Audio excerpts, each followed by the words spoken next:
How the fuck's it going, everyone? Back today with another video.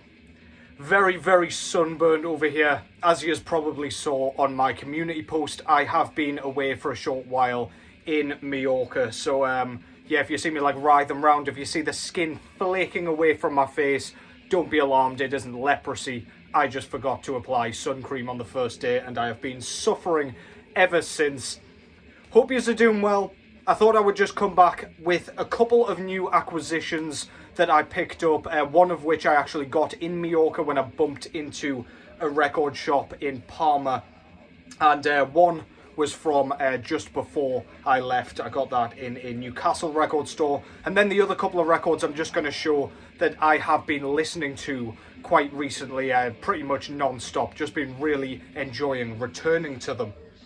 So, without further ado, what's going on in the background? First of all, I've shown this one quite a bit recently. This is Gorguts' sophomore full-length album entitled The Erosion of Sanity. I did nearly pick up the vinyl edition of this in Mallorca as well, but I went with something else, which I'll show in a second. But yeah, this came out in 1991. Brilliant kind of Canadian death metal. Straight to the point death metal for the most part, in a similar vein to their debut Considered Dead.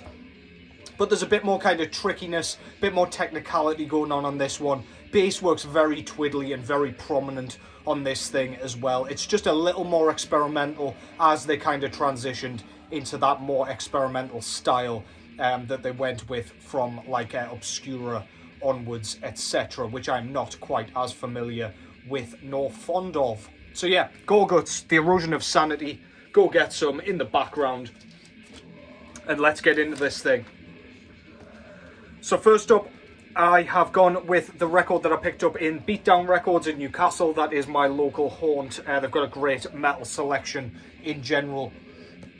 The record that I picked up is this one. This is Tankard with their 1989 debut EP entitled Alien. This came out through Noise Records originally, and this is a Noise Records pressing, so I'm not actually sure if this is like a first pressing or what. I will have to look that up, but yeah, this is a German thrash metal. This came out after their first 3 full-length albums, and I do know Hammerheart Records have repressed the first 3 albums, but I don't think they've done this one on the picture disc series that they were doing. So I saw it alongside the others, and thought I'll prioritise this one as I might not be able to get it quite as readily.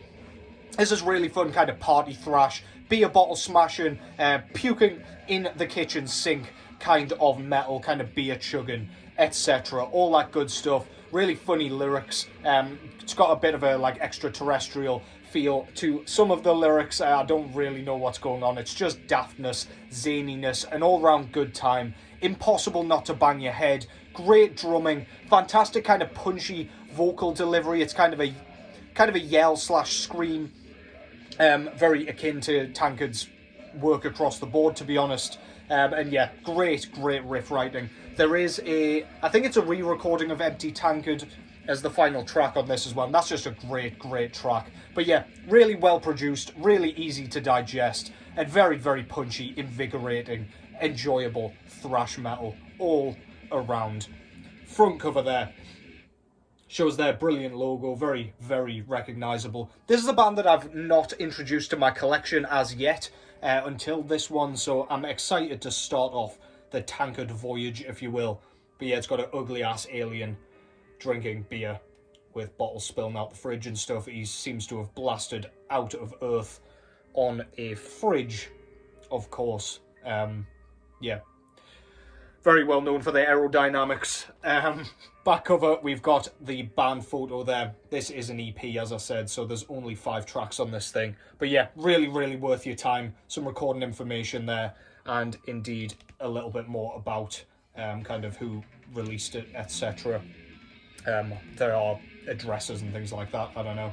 Noise Records, as I said, put this one out. The way this is a little bashed up kind of tells me this is like an early pressing, and we've got that kind of yellowy, kind of gross looking inside, or sort of like inner jacket there.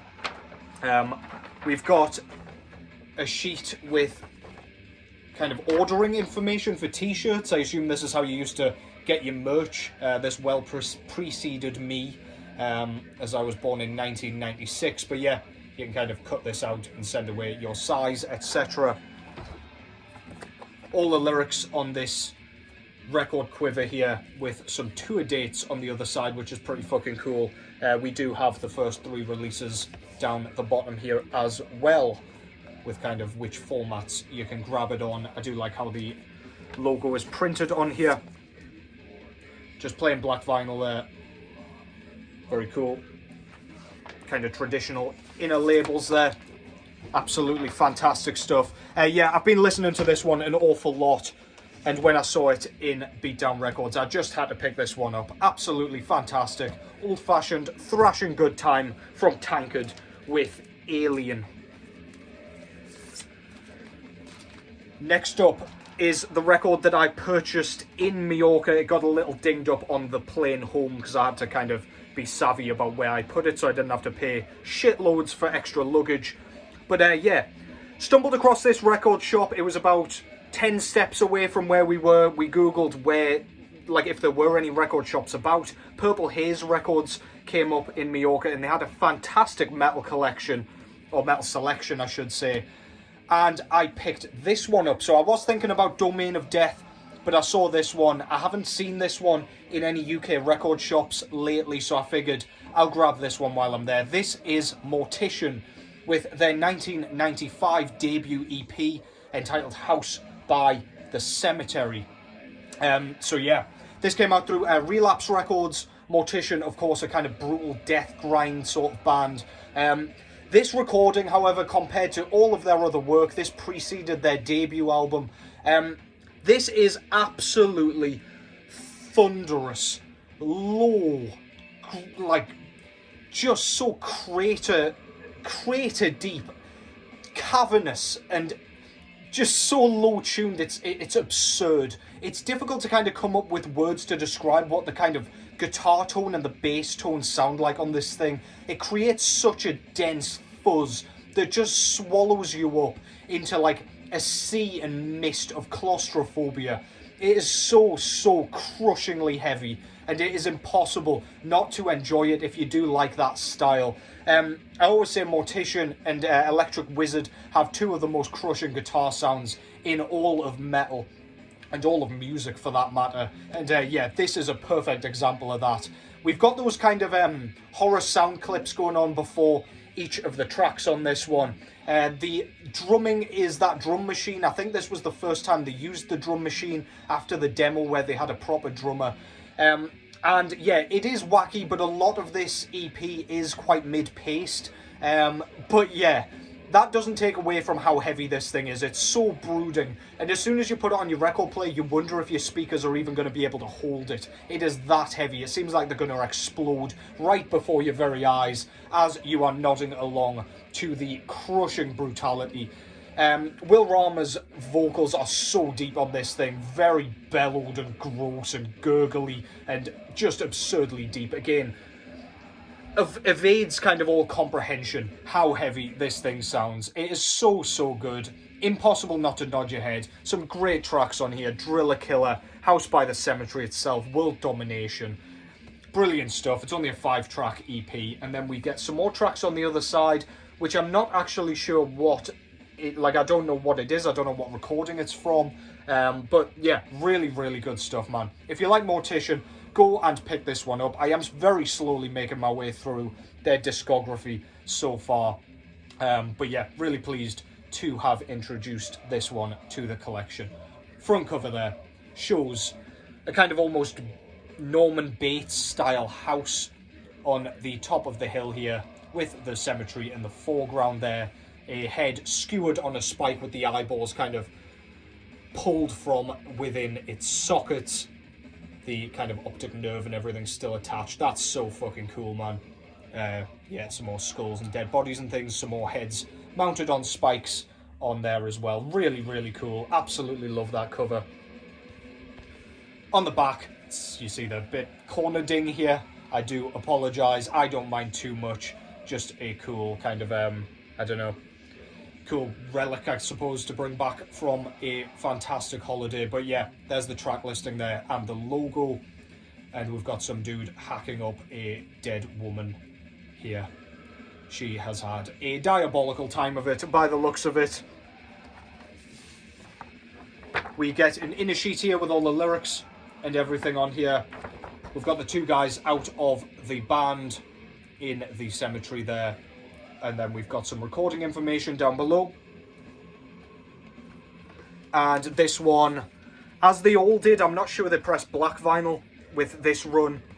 But this one came on a very, very cool kind of smoky, transparent smoky vinyl with white and sort of cream brown splatter. Very, very nice. We've got the kind of guy from the back cover on the other center label there as well. Absolutely love that. Goes perfectly with that album cover, as you know I like over here. So yeah, when I saw kind of what that record shop had in the metal selection, I had to bring something home, and this was what I went with. Very, very pleased with that. That is House by the Cemetery by Mortician, and they are my two most recent acquisitions. What I am going to do now is just show a couple of records that I've been listening to a lot, just so I can talk about them a bit. I'll not go into any of the aesthetics or anything, but first up, I have been listening to this one an awful lot. This is Unto Others with their sophomore full-length album entitled Strength. This was originally released in 2021, I think, through Eisenwald Productions, yeah. This is like gothic metal, I suppose, very much in that traditional style. If you like Typo Negative, if you like any other kind of goth bands, really, then you will dig this probably. I much prefer this one to their newest album, mainly because there's less cheese on this thing. Little Bird is a skip every single time I listen to it, at least digitally. I just don't like that track, and it does not fit with the rest of the album, in my opinion. It's just a little bit like toothless and cheesy, but the rest of it really catchy, really fun, really upbeat, but it's kind of emotive as well. It's got plenty of like darkness and gloom about it to kind of keep me interested. I don't just want like really happy tunes all the time. And yeah, Unto Others brings the emotion for sure on this, especially with some of the lyrical content. Absolutely love the vocal performance here. He's got kind of a traditional gothic sound to his voice, but then he's got these kind of growls that he does every so often at the end of like sentences and end of verses, which just kind of adds a little bit extra attitude, which I really like. Drumming's great, really quite diverse, especially given this is the type of album that only calls for like a 4/4 rock beat all the way through. There's some really interesting stuff going on, some double bass kick work going on as well. Great riffs, great songwriting, an absolutely brilliant album all round. That is Unto Others with Strength. And then lastly, I've gone with this one. I've been putting this one on my Instagram story quite a lot because I've been bashing the shit out of this on Spotify while I've been out and about and not had time to listen to records themselves. But this is Famine with To The Great Below. This came out in 2022 through Svart Records. This is a traditional doom metal album. It's slow, it's sluggish, it's brooding, it's very, very melancholic, and really well written though. It doesn't kind of lose any of its catchiness and memorability through the fact that it's quite slow and it's not even mid-paced, it's sluggish all the way through. The fella's voice is absolutely spectacular. He's just got one of those voices that is just like, you can't deny the guy's got an amazing sort of rock voice, but it works so well with kind of the content here and the theme.